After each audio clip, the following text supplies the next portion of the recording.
మరోవైపు గతంలో మాదిరిగా అసెంబ్లీలో సభ్యులు అటెండెన్స్ రిజిస్టర్లో సంతకాలు చేసి వెళ్తే కుదరదని అసెంబ్లీ వర్గాలు పేర్కొంటున్నాయి. గతంలో వైసీపీ సభ్యులు రిజిస్టర్లో సంతకాలు చేసి అనర్హత వేట నుంచి తప్పించుకునే ప్రయత్నం చేశారు. ఈ నేపథ్యంలో స్పీకర్ ఆదేశాల మేరకు బులెటిన్ విడుదల చేస్తున్నట్టు సెక్రటరీ జనరల్ ప్రకటించారు. ఇక బుధవారం ఉదయం ఉభయ సభలను ఉద్దేశించి గవర్నర్ ప్రసంగిస్తున్నారు. ఈ నేపథ్యంలో బుధవారం అసెంబ్లీ నో సిట్టింగ్ డే అంటూ అసెంబ్లీ వర్గాలు ప్రకటించాయి. విజయవాడలోని రాజ్భవన్ లో గవర్నర్ జస్టిస్ అబ్దుల్ నజీర్ తో అసెంబ్లీ స్పీకర్ అయ్యన్న పాత్రుడు సమావేశమయ్యారు. నేటి నుంచి ప్రారంభం కానున్న బడ్జెట్ సమావేశాలకు హాజరు కావాలంటూ గవర్నర్ ను సభాపతి ఆహ్వానించారు. గవర్నర్ గారి ప్రసంగం ఉంది కాబట్టి ఇవాళ నో సిట్టింగ్ డే, అంటే వాళ్ళ హాజరు ఉండదు. ఆ 11 మంది ఎమ్మెల్యేలు వచ్చి వెళ్ళిన అటెండెన్స్ ఉండదు, నిబంధన ఉండదు. రేపటి నుంచి ఉంటుంది. రేపటి నుండి అసెంబ్లీ సమావేశాలు ఆ 11 మంది పాల్గొనకపోతే జీతాలు ఉండవు, అనర్హతల వేట పడుతుంది. ఇప్పుడు దాకా బింకాలు పోయిన జగన్మోహన్ రెడ్డి ఇక అసెంబ్లీకి రాక తప్పనిసరి పరిస్థితి. మొన్న ఉండవల్లి ప్యాలెస్ లో జరిగిన సమావేశంలో అసెంబ్లీకి వెళ్లకుంటే మేము పార్టీ మారుతాము, ఈ పార్టీలో ఉండలేమని 6 ఎమ్మెల్యేలు స్పష్టం చేసిన తర్వాత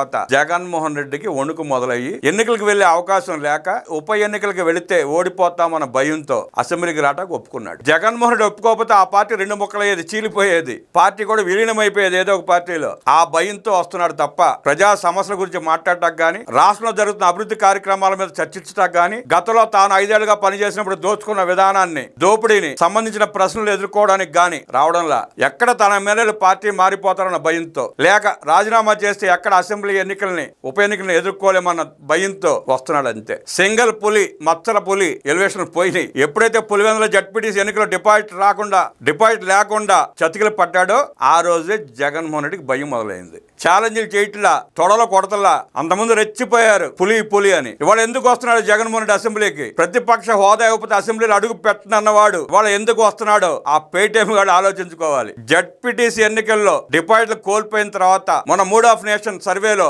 39% నుంచి 20%కి తన ఓట్లు పడిపోయిన తర్వాత వణుకు మొదలయ్యి ఉప ఎన్నికలు ఎదుర్కోలేక అసెంబ్లీకి వస్తున్నాడు. బయట సోషల్ మీడియా ప్లాట్ఫామ్ లో వేసే రెట్టలు అసెంబ్లీలో ప్రస్తావిస్తే, జగన్మోహన్ రెడ్డి నిజంగానే అసెంబ్లీలో ప్రస్తావిస్తే ప్రభుత్వం సంధించే ప్రశ్నలకి సమాధానం చెప్పగలిగితే అప్పుడు ఎలివేషన్లు ఇచ్చుకుంటారా సన్నాసులారా. అప్పుడు దాకా గప్చిప్గా ఉండండి. ముందు రేపు అసెంబ్లీకి వస్తాడో రాడో చూడండి.